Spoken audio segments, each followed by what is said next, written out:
After our father was diagnosed with dementia, my sister took over his finances. Months later, I found out she sold his house and put him in a low-cost facility. He doesn't know the difference, she said. And neither do you. I visited him that night, and he slipped me a napkin with a phone number and a code that led me to. After our dad was diagnosed with dementia, things moved fast, too fast for me to keep up. My sister Rachel was always the one who stepped in when things got messy. She lived in Portland, just 20 minutes from Dad's house in Tigard. I live in Spokane with my wife and 2 kids. I traveled a lot for work then, so I didn't argue when she said she'd handle the paperwork. At first, she just paid his bills. I'd call once a week to check in. She kept telling me everything was under control. "Don't worry, I've got it," she'd say. "Just focus on your family." I wanted to believe her. She sounded confident, professional, even.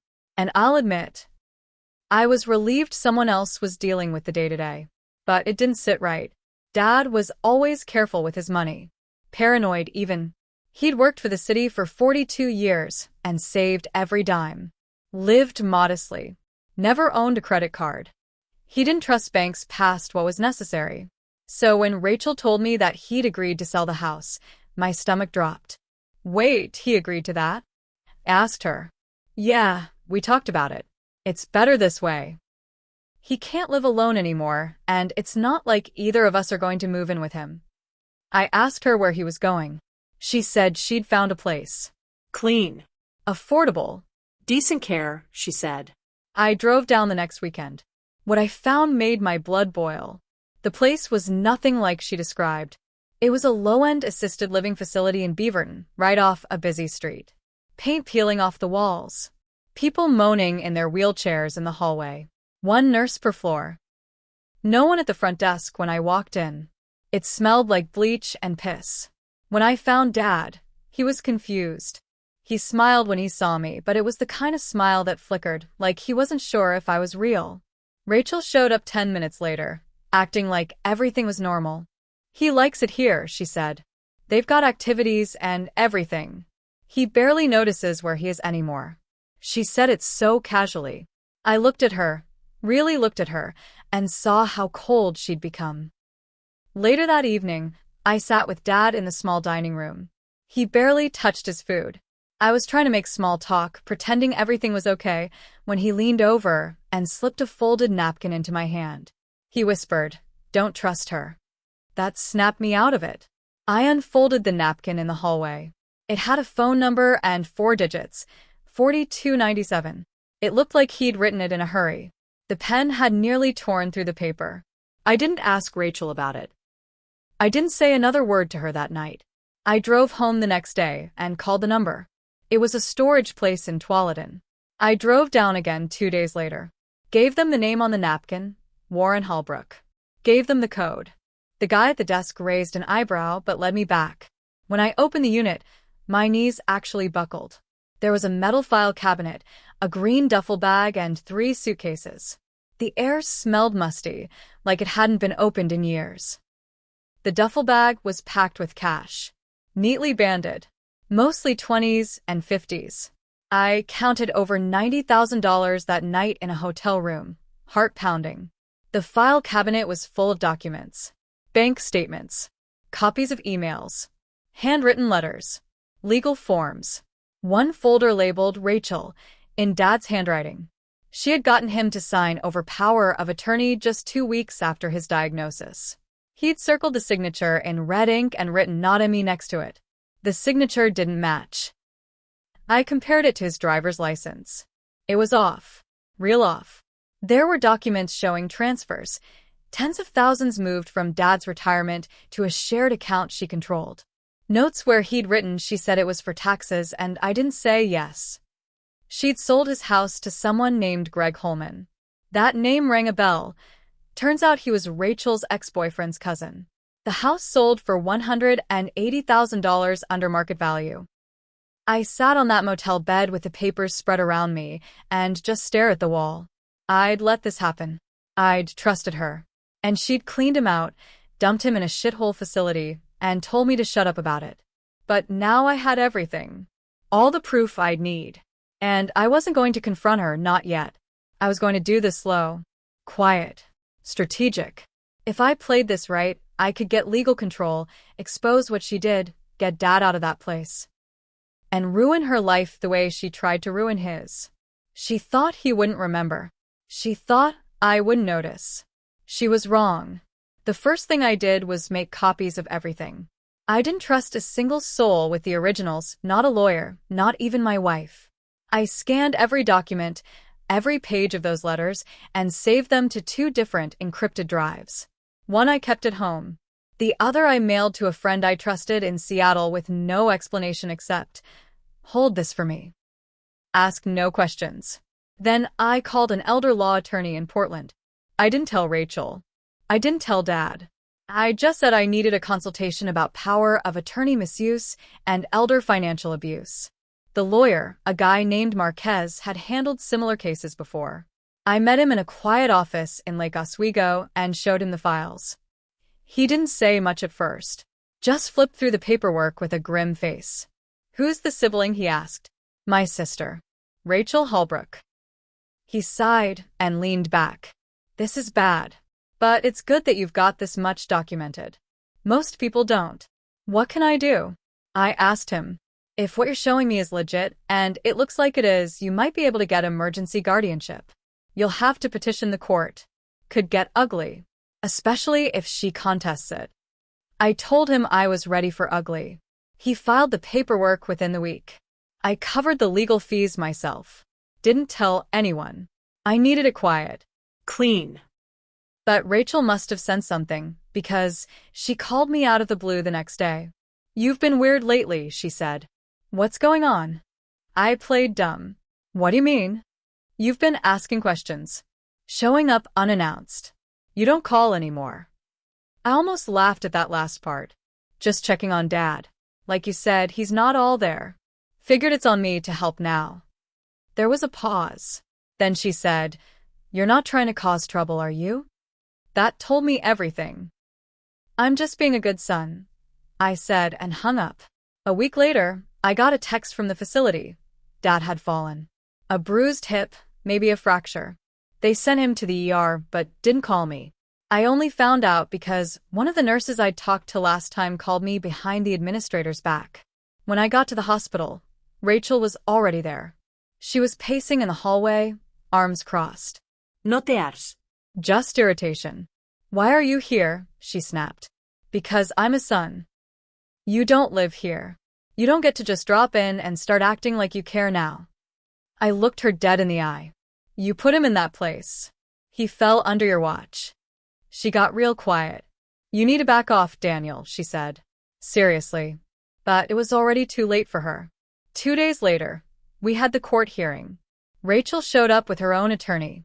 She was wearing all black, hairpin tight, trying to look responsible. She kept her voice calm, controlled, told the judge how she had done everything for our dad, how she was the only one who stepped up, how I was just an out-of-town brother with no clue what was going on. But then Marquez handed over the files. The judge looked through them for what felt like an hour. He asked questions. Rachel got defensive. The fake calm cracked. She stammered when he asked about the house sale. She couldn't explain the low price. Couldn't explain the cash withdrawals. Couldn't explain why none of this was disclosed in the initial conservatorship report. Then Marquez handed him the letters. Dad's handwriting. The part where he wrote, "Not me," on the forged signature. The judge looked right at her and said, "Ms. Holbrook, I'm going to be ordering a forensic review of all financial transactions conducted under this power of attorney." She didn't say a word. That afternoon, I was granted temporary guardianship. Rachel stormed out of the courtroom. She didn't even look at me. That night, I moved Dad into a better facility. It cost more. A lot more. But I used the cash from the storage unit. His real money. The money he saved behind her back, probably knowing deep down she'd try something like this. When I told him, he smiled faintly. "She's not in charge anymore," I said. His voice was raspy, but I'll never forget what he whispered back. "Took you long enough." For a while, it looked like things were turning around.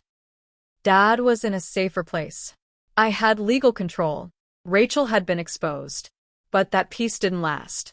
3 weeks after the court hearing, I got a letter from Rachel's attorney. She was contesting the guardianship. Claimed Dad had been coached into giving me information. Said I was manipulating a vulnerable elder for financial gain. She wanted full control back, and now she was going public. She gave an interview to a local blog that covered eldercare stories. Claimed she was the real caregiver who had been cut out by her brother, who hadn't visited their father in years until there was money involved. The article didn't use my full name, but the damage was done. People at work started asking questions. My boss pulled me into his office. "We just want to make sure everything's okay," he said. "This kind of attention, it's a lot for the company." Then came the audit. The court had ordered a forensic accountant to go through Dad's finances. Rachel's transactions, my management, everything.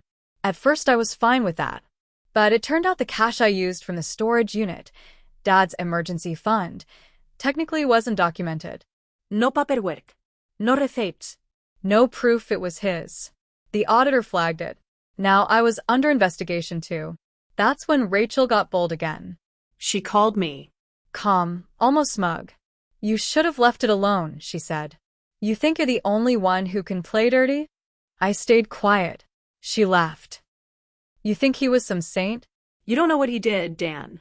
"You really don't." I wanted to hang up, but then she said something that made my blood freeze. "You should check the third suitcase." I hadn't opened the third one. The other two just had clothes and some old photo albums. The third was heavier, locked with a rusted clasp. I'd set it aside, assuming it was more of the same. That night, I drove back to the unit. I forced the lock open. Inside were files.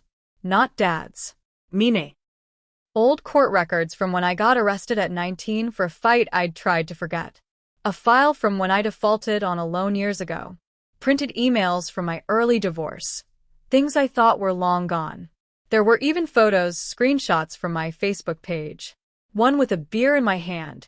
Another of me at a Vegas bachelor party over a decade ago.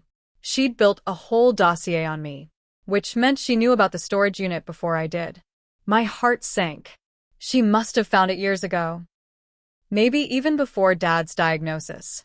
Maybe he'd told her, and she used it to scare him. Or blackmail him. Or worse. That's why he hid the cash. That's why he wrote, "Don't trust her." He wasn't afraid of losing control. He was afraid of her. And now I knew this wasn't just about money. This wasn't about guardianship. She was playing the long game. And she'd kept this suitcase packed for years, waiting for the moment she'd need to destroy me. I looked at those papers and realized she wasn't just a thief. She was dangerous. After finding that suitcase, I didn't sleep. I sat in my garage for hours, files spread out on the workbench, staring at the pieces of my past she had carefully collected and stored like weapons. I tried to remember when she could have gotten them, how long she'd been planning to take everything not just from Dad, but from me too. She wasn't scared of being caught. She'd prepared for it. She thought I'd back down the moment my own secrets were at risk. She thought I was still the same kid who left town, ran from responsibility, and never really came back until it was too late. She was wrong. The next day, I went back to Marquez, my lawyer. I laid it all out, the interview, the new court motion, and the suitcase full of dirt. He didn't flinch. Just said, "Then we make the first move." We filed an amended motion to the court, this time not just seeking permanent guardianship, but accusing Rachel of long-term financial and psychological abuse of our father and, most important, witness tampering. We included photos of the suitcase, its contents, and a sworn statement from me. Then I did what she never expected. I sent an anonymous tip to the Oregon Department of Human Services Adult Protective Services Division. Included everything. The fake power of attorney. The house sale. The forged signature. The unexplained cash transfers. Even the facility records that showed how little she'd visited Dad after dumping him there. And then I called a reporter. Not some blog. A real investigative journalist from the Oregonian who'd written about elder abuse and conservatorship scams before. I gave him everything, the court docs, the money trail, and Rachel's own words from the blog interview. I didn't care about staying anonymous. I used my name, my face, my voice. 3 weeks later, it all hit the fan. Rachel was arrested for financial elder abuse, fraud, and falsifying legal documents. Her ex-boyfriend's cousin, Greg Holman, was charged too, as part of a scheme to funnel money through lowball real estate deals. The DA's office got involved. There was a raid on her apartment. The photos of the suitcase? They made it into the article. The headline: Sister trusted with father's care accused of theft, lies and cover-up, brother uncovers secret storage unit. She lost everything. Her job. Her reputation. Her ability to work in finance again. The blog that painted her as the real caregiver issued a retraction and a public apology to me and my father. But that wasn't the most satisfying part. The most satisfying part came a few months later when I brought Dad to the new facility, one I'd toured myself, vetted, and paid for with funds the court ordered returned from Rachel's accounts. He didn't say much that day. His memory was worse. He barely remembered the old house. But as I wheeled him into his new room, sunlight through the window, clean sheets, a staff who smiled and called him by name, he turned to me and said, "She's gone, isn't she?" I nodded. "She is." He reached out with a shaky hand and patted my arm. "Good. You did what I couldn't." And that's when I realized something I'd never admitted before. I wasn't just fighting for him. I was fighting to be the son he thought I could be. The one who finally showed up when it mattered most. Rachel underestimated a lot of things. But most of all, she underestimated Dad's memory. And mine. Because I never forgot who she really was. And now the whole world knows too.